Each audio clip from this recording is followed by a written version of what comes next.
The wind howled across the open plains, carrying with it the sharp scent of dust and dried sage. A young woman lay half-curled at the base of a rocky outcrop, her body frail and trembling after the ordeal of childbirth. Her dress, once pale blue, was now stained with sweat and blood, clinging to her skin like a second punishment. In her arms were the only reason she still clung to life, two tiny, squirming newborns, her twin children. She had not asked to be here. She had not chosen this wilderness. She had been brought along by men who promised her safety, who swore they would help her find a new life away from the sorrow of her past. But when her time came too soon, when labor struck in the middle of nowhere, they abandoned her without a backward glance. Too much trouble, they said. Too weak to carry on, they muttered. She was left with nothing but her strength, which even now was slipping away like water through cracked hands. The woman, whose name was Clara, could hardly keep her eyes open. Every breath burned, every movement felt like 1,000 knives tearing her from within. Yet when one of the twins whimpered, she forced herself upright, clutching them tighter to her chest. She pressed her lips against their tiny foreheads, whispering words she could not even hear herself. The wilderness did not wait for her grief. Coyotes cried in the distance, their voices sharp and hungry. A shadow passed overhead, an eagle circling, as if already waiting for death to take her. The sun, merciless and golden, baked the ground around her, making the air shimmer with heat. She knew she had little food, less water, and no strength to defend herself if anything came near. Still, she tried. She pulled the worn shawl from her shoulders and wrapped it tightly around the twins, shielding their fragile skin from the sun. With trembling fingers, she tucked them close against her breast, letting them find what nourishment they could. Their cries quieted for the moment, but her heart knew they would not survive long if she faltered. Memories surged up through the haze of exhaustion. She remembered her mother's voice, soft but steady, teaching her that women bore the strength of nations within them. She remembered her father's rough hands as he lifted her onto a horse when she was little, telling her to hold tight and never let go. Both were long gone, but their words clung to her now. If she could not fight for herself, she would fight for the two fragile lives in her arms. She shifted, trying to rise. Her legs buckled beneath her, sending her crashing back to the earth. The pain of her wound tore through her, and for a moment she thought she might pass out. She bit down on her lip until she tasted blood, forcing herself to stay awake. She could not sleep, not here, not now. Sleep meant surrender. Hours passed, marked only by the slow crawl of the sun. Clara's body ached, her lips cracked from thirst, her vision blurred with fever. Yet through it all, she whispered to her children. Broken lullabies, half prayers, promises she wasn't sure she could keep. Her voice was raw, but it steadied her as much as it steadied them. When the night began to fall, she shivered despite the lingering heat of the day. She gathered what little strength she had left to arrange stones in a small circle, hoping to build a fire. Her hands shook too much to spark the flame, and she let out a bitter laugh that turned into sobs. Tears streaked down her face, cutting, trails through the dirt on her cheeks. The wilderness was vast and merciless, and she was only a frail shadow within it. Yet even as despair threatened to drown her, she held the twins tighter. "I won't leave you," she whispered fiercely, her voice hoarse. "Not like they left me." Somewhere in the distance, a figure rode silently across the darkening horizon. She did not see him yet. She did not know that fate was about to turn. For now, there was only the wounded mother, her twin newborns, and the desperate will to survive against a world that had already written her off as lost. The night stretched endlessly, a tapestry of stars scattered across the black sky. Clara sat huddled against the rock, the twins pressed close to her chest. Every sound in the wilderness was magnified by the silence between her ragged breaths, the rustle of dry grass, the low moan of the wind, the distant yipping of coyotes drawing. Closer with each passing hour, her body screamed for rest. Her eyes closed for seconds at a time before she forced them open again. Sleep was dangerous. Sleep meant she might never wake, and then her babies would have no one to shield them. She wrapped her shawl tighter, though the night air cut like a knife. She could feel her fever rising. Sweat cooled too quickly on her skin, leaving her chilled and trembling. One of the twins whimpered, a thin, hungry cry that pierced her heart. Clara shifted, guiding the infant to her breast. Pain lanced through her body as the child latched on, but she gritted her teeth and endured. Their survival meant more than her own agony. The other twins stirred, fussing softly, and she tried to soothe both with gentle hums. Her voice cracked, but the sound calmed them. As she held them, Clara thought of how fragile life was. Two tiny beings who had known only hours of existence, already facing the merciless teeth of the wilderness. They were innocent, unprepared for the cruelty of men or nature. If she gave in, if she collapsed and let the darkness take her, their little cries would fade into silence forever. That thought alone pushed her to keep breathing, to keep fighting. The coyotes came closer. She could hear their high-pitched yips echoing across the rocks. Fear tightened her throat. With trembling hands, she reached for a branch lying near her, sighed, clutching it like a weapon, though she had no strength to swing it. Her heart pounded so loudly she was sure the animals could hear, but the coyotes did not appear. Not yet. Their cries faded again into the distance, leaving her alone with her fear. Clara sagged back against the stone, relief mixing with exhaustion. Tears welled in her eyes, but she refused to let them fall. If she began to cry, she feared she would never stop. The hours dragged. Hunger gnawed at her stomach, and thirst made her lips bleed when she tried to lick them. She had nothing left to eat, nothing but the determination carved deep inside her bones. She leaned her head back against the cold rock and closed her eyes, whispering old prayers her mother once taught her.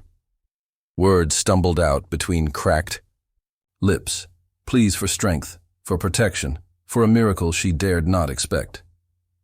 Dawn came slowly, painting the horizon with pale streaks of pink and gold.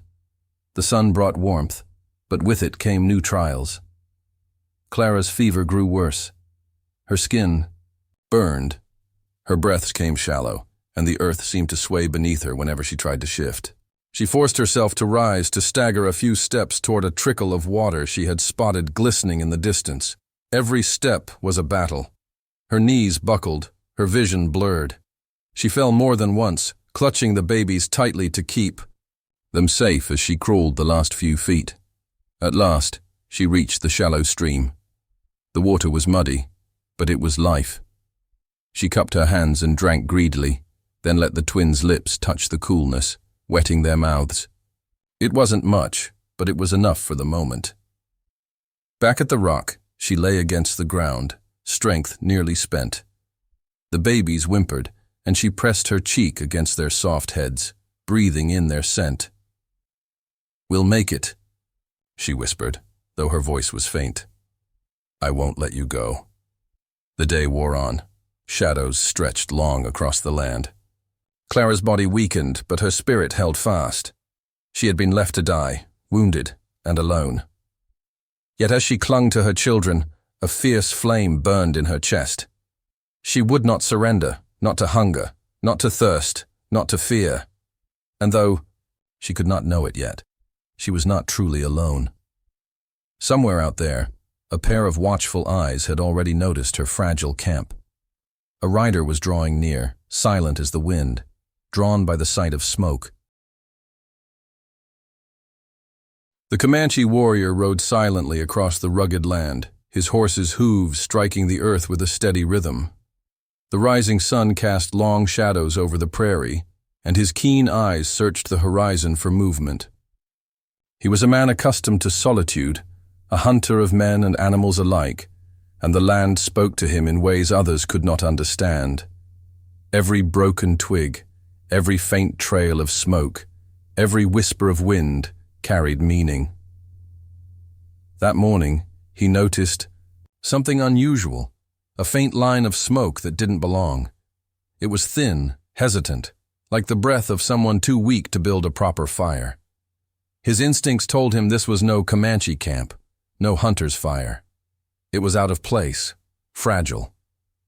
And in the harsh wilderness, such fragility often meant either prey or a trap. Cautiously, he guided his horse toward the source. His bow rested across his lap, his knife strapped to his side, every sense alert. The Comanche had enemies on all sides, white settlers pushing west, rival tribes eager for blood, outlaws who roamed with no allegiance but greed. He had seen enough betrayal in his life to trust nothing at first glance. As he neared the rocky outcrop, he dismounted, moving silently over the earth. The smoke had dwindled to nothing more than a faint smudge, but the scent of char still lingered. He crouched low, scanning the ground. There, tracks, small, uneven prints, staggered as though made by someone half falling with each step. Not the stride of a warrior, not the weight of a man. His brow furrowed. Whoever had passed here was weak, perhaps injured. He followed the signs until he heard it, a sound so faint he almost dismissed it as wind. A cry, thin, fragile, desperate. His hand tightened around his bow as he edged closer, expecting perhaps an abandoned child used as bait to lure the unwary. But what he found made him pause. At the base of the rock lay a young woman. Her skin was pale, her face drawn with fever, and her body sagged against the ground as though she hadn't the strength to rise. In her arms, nestled against her chest, were two tiny infants, wrapped in a tattered shawl. Their small cries pierced the morning air, weak but persistent, like the stubborn heartbeat of life refusing to fade. The warrior's breath caught in his throat. He had seen countless scenes of death and war, but this was different. A woman left to die, clinging to her newborns with the last of her strength. He straightened slowly, torn between instinct and compassion. The first instinct told him to walk away. She was not of his people. She was white, likely abandoned by her own, and helping her would only bring complications. She could be trouble. He had no duty to her, and yet he did not move. Something inside him resisted leaving. His gaze fell upon the infants, their tiny fists clenched as they whimpered against their mother's breast.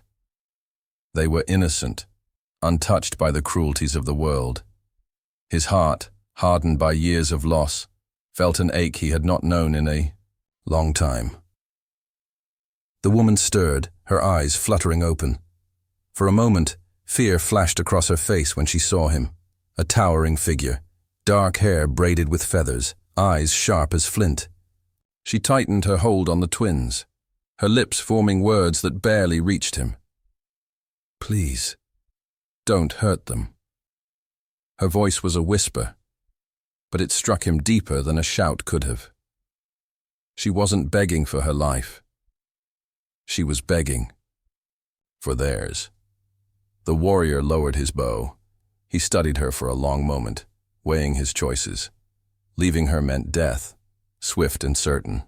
Helping her meant risk, possibly to himself, possibly to his people. But as he looked at the newborns, his decision began to form, silent and inevitable. He stepped closer, kneeling beside her. She flinched, but did not cry out, too weak to resist.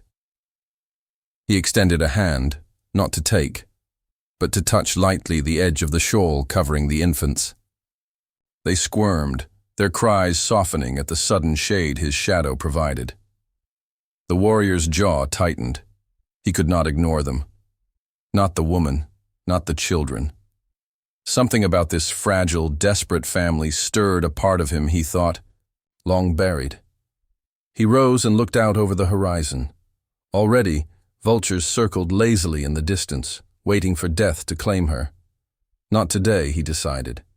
Not while he lived. He turned back to her, his voice low, steady, carrying both command and assurance. "You will not die here." Her weary eyes widened in disbelief. but she lacked the strength to speak. With careful movements, the warrior bent and lifted her into his arms, cradling the twins between them. She gasped faintly at the sudden strength that bore her up, but her head fell against his chest in surrender. For the first time in years, the Comanche warrior carried not weapons or spoils of war, but life itself, fragile, trembling, yet fiercely clinging to survival. And though he did not yet understand why, he knew he would not leave them behind. The warrior's horse snorted and pawed the earth as he approached, sensing its master's unease. With the wounded woman and her 2 newborns cradled in his arms, the Comanche warrior stood still for a long moment beneath the rising sun, his shadow stretching across the ground. His heart wavered between instinct and compassion, between the world he knew and the choice now before him. He had always trusted his instincts, on the hunt, in battle, in the endless shifting struggle to survive. Those instincts told him this woman was not his concern. She was white, from a world that despised his people. Taking her meant risk. What if her kin returned searching for her? What if bringing her to his village caused distrust, division, or, worse, violence? His people had suffered enough from the hands of settlers, yet when he looked down at her face, pale with exhaustion and fever, and at the tiny infant stirring in her arms, his resolve weakened. They were helpless. To leave them here would be to sign their death sentence, and he could not bear that weight on his soul.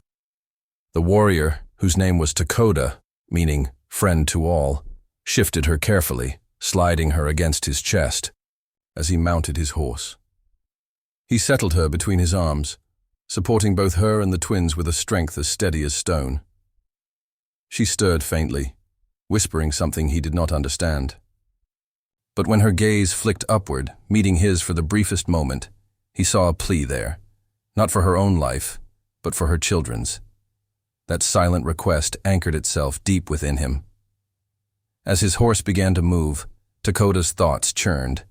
Like a storm, his people would question him. They might accuse him of weakness, of bringing an enemy into their midst. And what of the woman herself? If she lived, would she despise the hand that saved her? Would she look upon his tribe as captors instead of saviors? He remembered his own losses, his wife, taken by illness years ago, and the child she carried with her.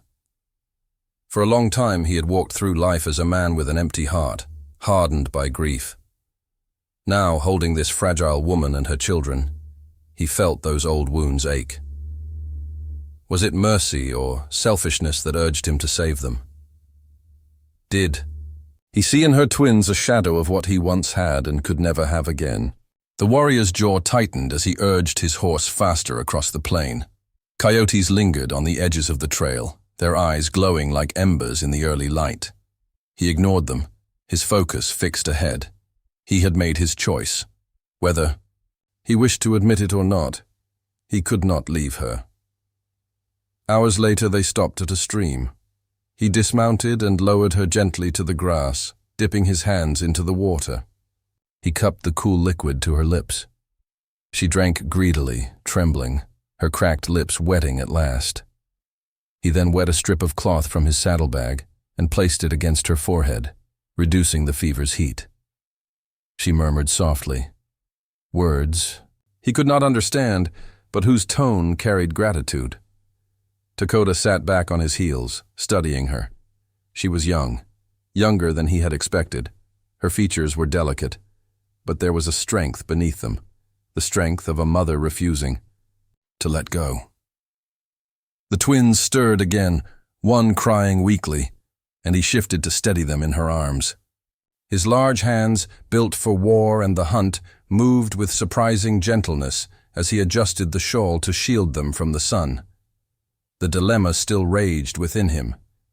To bring her to his people was to risk their suspicion. To leave her alone was unthinkable. In the silence between them, the land seemed to hold its breath, waiting for his decision. At last, he spoke aloud, though more to himself than to her. If I take you, the path will not be easy. But if I leave you, you will. D. His voice was low, steady, like the rumble of distant thunder.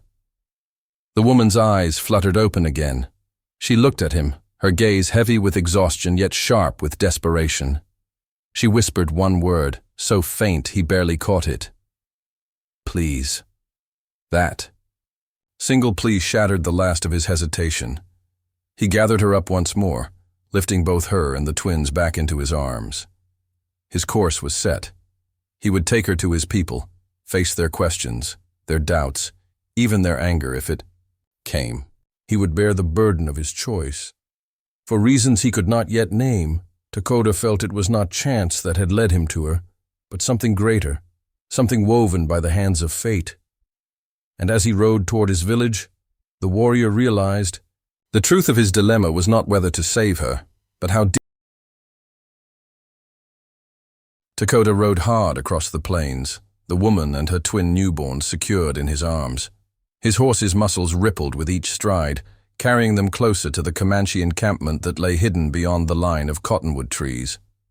The wind whipped at his braids and tugged at the woman's torn shawl, but he held her steady, determined not to let her fall. By the time the sun climbed high in the sky, sweat glistened on his brow. The woman, Clara, though he did not yet know, her name, had drifted in and out of consciousness. Sometimes she stirred, whispering half-formed words he couldn't understand, her hands instinctively clutching her babies. Other times, her head lolled against his chest, her breath shallow, fever burning her fragile body. The twins made soft, restless cries. Dakota adjusted the shawl around them, shielding their tiny faces from the sun. His own heart ached at the sound. So small, so vulnerable, so determined to cling to life. He thought of the child he had lost years ago, a life never lived. That memory was a wound he carried quietly, but now, holding these fragile infants, it burned anew. At last, the smoke of the Comanche camp appeared in the distance. Hides stretched between poles shimmered in the light, and figures moved about their daily tasks. As Dakota rode closer, heads turned, voices rose. His people were quick to notice when one of their warriors returned with strangers. Children ran. To meet him first, their small feet kicking up dust. Women paused in their work, eyes narrowing as they caught sight of the bundle in his arms. Men, cautious, moved closer, their expressions sharp with curiosity and unease. By the time Dakota slowed his horse at the edge of camp, a crowd had gathered. He dismounted with practiced ease, holding the woman and her children close. The murmurs rose, questions in Comanche flying from every direction. Who is she? Why bring her here? A white woman? And children? Dakota said nothing at first. His dark eyes swept over the faces of his people, aware of their suspicion. To them, he was a warrior, strong, steady, respected. But this was different. An elder woman pushed her way forward, her hair streaked with gray, her eyes wise and unflinching. She looked at the pale woman in his arms, then at the tiny faces peeking from the shawl. "Dakota," she said firmly, "explain yourself." He lowered his gaze, then straightened his shoulders. "I found her left for dead," he said in his, native tongue. "Wounded, with these children. She would not survive without help." A murmur spread through the crowd. Some shook their heads. Others frowned, clearly uneasy. A young warrior stepped forward, his hand resting on the hilt of his knife. "Why burden us with her?" he demanded. "She is not one of us. She is the enemy's blood." Dakota's jaw tightened, but his voice remained steady. "She is a mother. These are her children. They are innocent. Would you have me leave them for the wolves?" The challenge silenced the young warrior, though his glare remained sharp. The elder woman studied Dakota for a long moment before nodding. "Bring her," she said at last. "We will see if she lives." Relief flickered across Dakota's face. He followed as the elder led him toward one of the larger teepees. Inside, the air smelled of herbs and smoke. He laid Clara gently on a blanket, arranging the twins beside her. The elder knelt at once, her fingers moving with practiced care as she checked the woman's fever, her pulse, the wound that had nearly taken her life. "She is weak," the elder murmured, "but she breathes still. With care, she may survive." Dakota stepped back, watching as the elder prepared poultices of crushed roots and cool cloths. Clara stirred faintly, her lips parting, and for the first time, her eyes opened fully. They found his across the dim interior. Confusion, fear, and something else, hope, shone in her gaze. She whispered, her voice broken but clear enough. Why help me?" Dakota held her gaze, his expression unreadable. At last, he answered simply, "Because you still live." The Kai words hung heavy in the silence, and in that moment, Clara understood she and her children had been given something rare in this harsh world. A chance. Outside, the camp still buzzed with unease. But inside the teepee, a fragile beginning had taken root. Dakota had rescued her, not just from the wilderness, but from the certain hand of death itself. Yet he knew this was only the first step. The true test would come when both she and his people decided what her place among them would be. Inside, the elder's tipi. The air was thick with the smell of sage, willow bark, and smoke. Clara lay on a bed of furs, her body trembling as waves of fever gripped her. Her twins rested close against her side, wrapped snug in the patched shawl that Dakota had adjusted with surprising gentleness. She stirred weakly, torn between exhaustion and the desperate need to keep her children safe. The elder woman, called Wanya, worked with the quiet certainty of someone who had seen sickness many times. She pressed cool poultices of crushed willow leaves to Clara's forehead, then bound her wound with strips of softened hide. Her hands moved swiftly, but her eyes, sharp and knowing, watched Clara with a mixture of caution and pity. Clara's breaths came shallow and uneven. Each time she woke, she found herself surrounded by strangers, dark eyes watching from the teepee's entrance, curious faces peering inside. Whispers drifted in the Comanche tongue, too quick for her to understand, but she didn't need translation. She could feel the unease, the suspicion. To them, she was an outsider, a burden, perhaps even a threat. Yet despite their watchful glares, one figure remained steady: Dakota. He lingered near the entrance, silent as stone, but his presence filled the space. When Clara struggled to sit up, he was the one who stepped forward, his strong hands steadying her shoulders. When the twins fussed, it was his large fingers that gently adjusted the shawl, tucking them close against her. His touch was firm, but never harsh. Clara didn't understand why. He could have left her in the wilderness, let fate take its course. Instead, he had carried her here, into the very heart of his people. She wanted to ask him why, but her voice was too weak, her words too broken. Still, in the moments when their eyes met, something passed between them. Something she couldn't name, but felt deeply. Days slipped by in a blur of pain, herbs, and restless dreams. Slowly, the fever began to ease under Wanya's care. Clara's strength returned little. By little enough that she could sit up on her own and feed her children without collapsing afterward. She began to notice the rhythms of the camp outside, children laughing as they played, women tending fires and sewing hides, men sharpening weapons or preparing horses for the hunt. But though life moved as usual, she remained apart from it, set, apart by her pale skin and her presence in Dakota's teepee.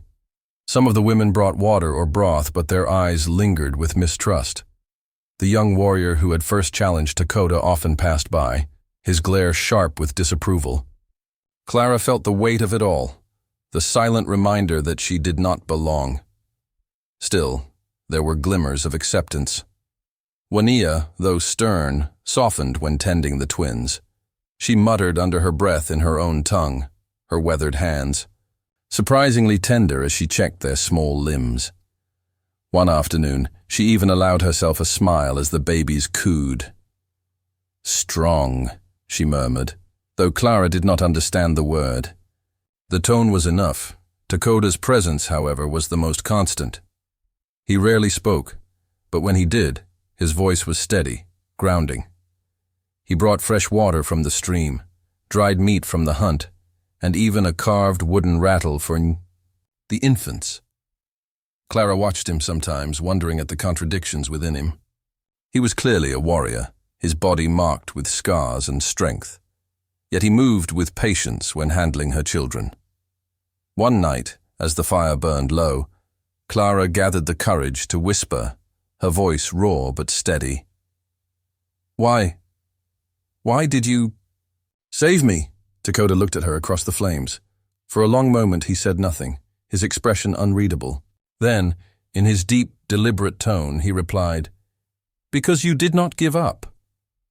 The words struck her, simple but profound. She had been abandoned, left for dead, yet she had clung to her children with every ounce of her fading strength. And he had seen it. He had understood it. In that moment, something shifted. Clara still felt the weight of being an outsider, but she no longer felt completely alone. She was healing, not only in body but in spirit, among strangers who might one day cease to be strangers at all. And Dakota, though he would not admit it aloud, began to feel the quiet stirrings of something he had not known since the days before loss hollowed his heart. Clara's body grew stronger with each passing day, but her heart carried a heaviness that no medicine could ease. Though the Comanche camp surrounded her with the sounds of life, children laughing, women working, men riding out for the hunt, inside, she felt hollow. At night, when the twins slept nestled beside her, the silence pressed down, and memories came like ghosts she could not banish. It was during one such night, the fire low and flickering, that Dakota sat across from her. His sharp features softened by the glow, his eyes steady, waiting. He was not a man of many words, she had learned, but he was patient, as though he sensed she carried stories that needed telling. Clara shifted, pulling the shawl tighter around her shoulders. For a long moment, she stared into the flames. Her voice was quiet when it came, raspy from disuse, but each word carried the weight of her sorrow. "They left me," she whispered. "The ones I trusted. The ones who promised me a new life." Dakota's gaze did not waver. He gave no interruption, no rush, only silence for her to fill. She swallowed, her throat aching as the memories spilled free. "After my husband died, I had nothing. No family left. No home. When men came to town, saying they would take me west, give me a place to start again, I believed them." Her lips trembled, but she forced the words forward. "But when the time came, when the babies came too soon, they said I was a burden, too much trouble. They left me in the wild, bleeding, with nothing but my shawl." Her breath hitched, and tears welled in her eyes. "I begged them, not for myself, for my children. But they rode away." The fire crackled, filling the silence. Dakota's expression did not change, yet his eyes burned with something fierce. Anger not at her, but at the cruelty she had suffered. Clara wiped at her cheeks with trembling fingers. "I don't know why I'm still here. I thought I would die. I was ready to, until I heard them cry. Then I knew I had to keep breathing no matter what, for them." She looked down at the twins, their tiny faces peaceful in sleep. "They're the only reason I'm alive." Dakota leaned back slightly, his own gaze drifting into the fire as though it pulled memories from him as well. For a long time he was silent. Clara thought perhaps he would not answer, but then his voice came low, rough, as if pulled from deep within. "I too know loss," he said. "Long ago I had a wife. She was strong, fierce, a woman of my people. She carried my child. But sickness came. It took them both. I buried them with my own hands." Clara's heart tightened. She had not expected him to share anything of himself. His words were few, but she could feel the weight behind them. Loss was something that needed no translation. It was carved into every syllable. "Since that day," Dakota continued, his eyes still locked on the fire, "I chose the path of the warrior only. No woman, no child. My heart became stone. It was easier that way." He finally looked at her, his gaze piercing. "Until I found you." Clara felt her breath catch. The fire's warmth seemed to fade beneath the intensity of his words. "I do not know why I stopped," Dakota admitted. "Why I lifted you instead of leaving you. But when I saw you, holding your children though your body was breaking, I remembered." He trailed off, his jaw tightening, as though finishing the thought would make him too vulnerable. Clara whispered the words for him, her voice barely audible. "You remembered what it was like to love." For a moment, silence stretched between them. The crackle of the fire, the soft breaths of the twins, the night wind brushing against the teepee walls, all of it framed the quiet truth shared between two wounded souls. Neither spoke further, yet something had shifted. Clara's burden had been heard. Dakota's silence had been broken. In their shared grief, a fragile bond deepened. Two people scarred by betrayal and loss, now tied together by the lives of two innocent children who had unknowingly stitched their stories together. The days turned into weeks, and Clara's strength returned little by little. She could sit outside the teepee now, the twins in her arms, breathing in the scent of sage and smoke as life in the Comanche camp moved steadily around her. Though many still looked at her with suspicion, the sharpness of their stares was softening. The reason was not Clara herself, but the two tiny lives she carried everywhere she went. At first, the tribe kept their distance. Children were told not to linger too close, and women passed her by quickly, their eyes guarded. But babies have a way of breaking walls no words can. The twins' soft coos and innocent cries drew the attention of even the most cautious hearts. One afternoon, while Clara sat in the shade with the twins nestled against her, a little Comanche girl with braids trailing down her back crept closer. She hovered for a moment, glancing back at her mother for permission. When no one stopped her, she stepped forward and peered at the babies. Clara smiled faintly and lowered the shawl to reveal their faces. The girl's eyes widened in wonder. "They are small," she whispered in her own tongue. Clara didn't understand the words, but the tone was unmistakable. Curiosity, not hostility. Clara lifted one tiny hand, letting it curl around the girl's finger. The child gasped and grinned before darting back to her playmates, who immediately began whispering with excitement. After that, the children came often, their laughter filling the space around Clara.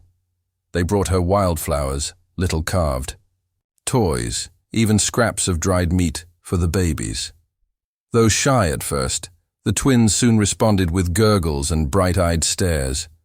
The camp, once silent around Clara, now rang with the sounds of children playing nearby, drawn by the innocent charm of the new lives among them.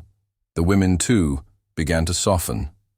Juanilla, the elder, often came to check the twins, muttering about their strength. She would lift them with practiced hands, nodding approvingly at their growing weight. Soon, other women followed her lead, offering broth or skins of goat's milk for Clara when she struggled to feed both at once. Clara, overwhelmed, would whisper her thanks in broken tones. They didn't always understand her words, but gratitude needs little translation. Even the men could not remain unmoved. When Dakota rode back from hunts, the twins often reached out with tiny fists, and he would pause, his stern face easing into the faintest hint of a smile. Once, when Clara was too tired to rise, he scooped both infants into his massive arms. The sight startled her, this scarred warrior, whose hands had likely ended many lives, cradling her children with such gentleness. But it also filled her with unexpected peace. Around the fire at night, the twins became a source of quiet amusement. Their soft cries and babbles mingled with the chanting of songs and the beat of drums. Once, when one of the twins let out a high-pitched squeal, the entire circle laughed, even the young warrior who had once glared at Dakota with open mistrust. Clara caught the sound of his laughter, surprised, and realized the babies had done what she never could, made the camp see her not as a burden, but as a mother. Still, there were challenges. Clara knew she was not fully accepted. She caught whispers when she walked by, saw the way some turned away rather than meet her eyes. But the bitterness was no longer sharp. It was dull, fading with time. The twins had given her a place here, even if it was not yet secure. One night, as Clara lay with the babies asleep beside her, she noticed Dakota sitting quietly at the teepee's entrance, watching the flames. She studied him for a long moment before whispering, "They love you, you know." He turned, his gaze steady. "They are strong," he said simply. "They belong." Clara swallowed the lump in her throat. His words were about the children, but in them she heard something deeper, a promise that through them, perhaps she too might find a place in this world. For the first time since her abandonment, Clara felt something she had thought lost forever. The Comanche camp had begun to feel like a fragile sanctuary for Clara.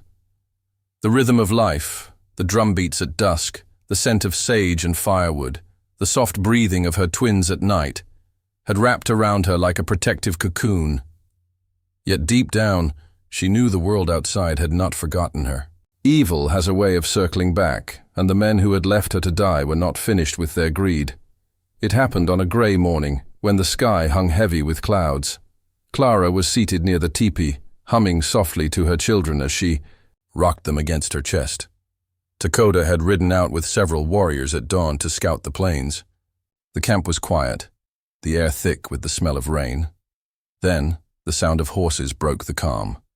Not the steady, familiar rhythm of Comanche riders, but a ragged thunder that made Clara's blood run cold. She looked up, heart hammering, and saw them, 4 men, rough and filthy, their eyes sharp with hunger and cruelty. The very same men who had abandoned her with newborns still wet against her chest. Her breath caught. For a moment she was frozen, her body unable to move though.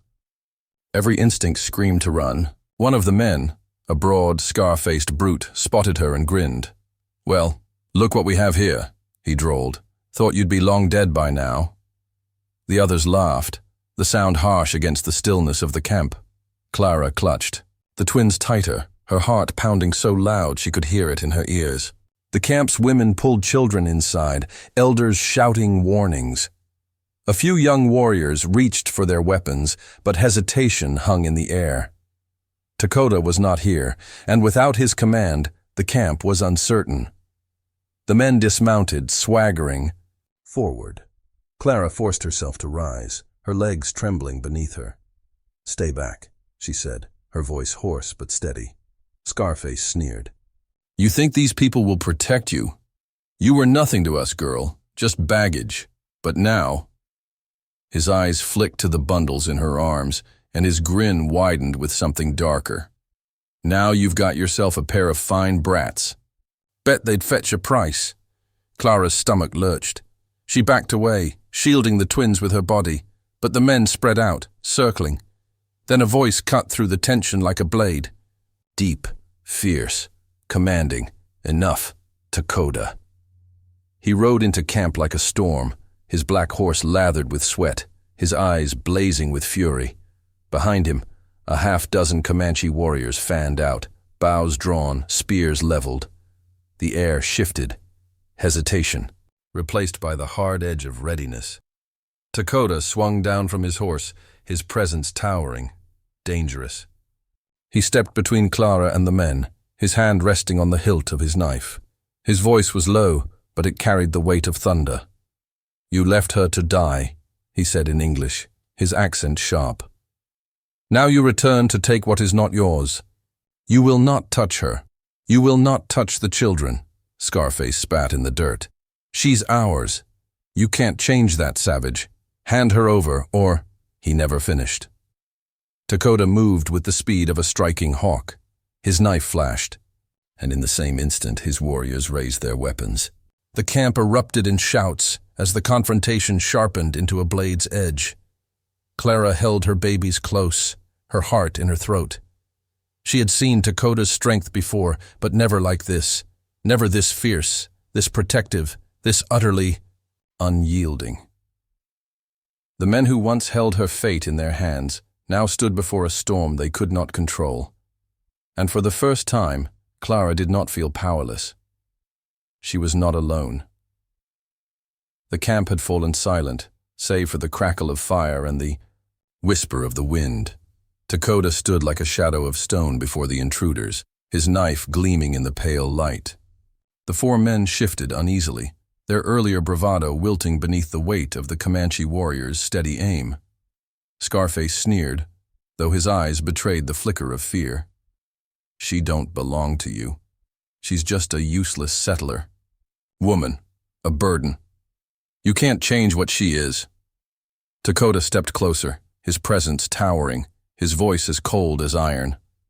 "She belongs to no man like you.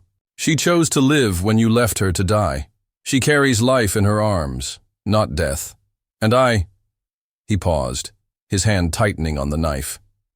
"I claim her as mine, her and the children. From this day forward, they are under my protection, my family." The words rippled through the camp like thunder. The warriors behind him stiffened, their eyes glinting with approval. The women whispered among themselves. Clara, holding her twins close, felt her knees weaken. The air itself seemed to still around her, wrapping those words into her very soul. Scarface barked a bitter laugh, but it was thin, fragile. "Big talk, savage. Think you can scare us with your little tribe? We'll be back. And when we do—" He didn't finish. Dakota's knife flashed, and in a blur he struck, sending the man sprawling back into the dirt with the blade pressed to his throat. The other three scrambled, hands frozen halfway to their weapons, faces pale. "You will not come back," Dakota said, his voice low, dangerous. "You ride far, and you do not return. If you do, you will not leave alive." Scarface's breath rasped, his bravado shattered. Dakota stepped back, releasing him, but the warriors behind had already drawn their bows tighter. The message was clear. Defeat, heavy and bitter, settled on the men. Muttering curses, they mounted their horses and rode out, their silhouettes shrinking against the horizon until they disappeared into the gray of the plains. Only when they were gone did the camp exhale. The warriors lowered their bows. Mothers emerged from the teepees. The children, wide-eyed, clung to their mothers' skirts. The danger had passed, but the weight of what had happened lingered like smoke in the air. Dakota turned then, not to the warriors, not to the elders, but to Clara. His gaze was steady, fierce yet softening as it rested on her and the twins. For a long moment, he said nothing. Then, before all who were watching, he lowered his knife, lifted his open hands, and spoke words both in Comanche and English, so she would understand. "These are mine," he said, motioning to Clara and the twins. "My heart, my blood, my family. Who touches them, touches me. Who harms them, dies by my hand." The warriors grunted their approval. Wanya, the elder woman, nodded slowly, her sharp gaze softened with respect. The murmur of the camp swelled, not of suspicion now, but of acceptance. Dakota's claim was not just words, it was a binding vow. Among his people, no one could challenge it. Clara's throat tightened. She looked down at her babies, their tiny hands curled against her chest, then back up at Dakota. His dark eyes burned with promise, not of possession, but of protection. She had been abandoned, broken, left to die, and now here was a man who had stood before danger, declared her his, and wrapped her children into his very bloodline. Tears blurred her vision. She whispered, almost too soft to hear, "We're yours." Dakota stepped forward and, with surprising gentleness, touched the twins' heads, then brushed his fingers across Clara's hand. It was not the touch of ownership, but of unity. A promise sealed not in words alone, but in presence, in sacrifice, in love unspoken, yet undeniable. The fire crackled, the camp murmured its approval, and the clouds above slowly parted, revealing a shaft of golden sunlight spilling across them. Clara closed her eyes and breathed deeply, for the first time not with fear, but with the peace of belonging. She had been left wounded, abandoned with her newborns. But now, in the heart of a people not her own, with a warrior who had claimed her and her children before all, Clara was no longer alone. She had a home, she had a protector, she had a family, and nothing, not the men who abandoned her, not the dangers of the frontier,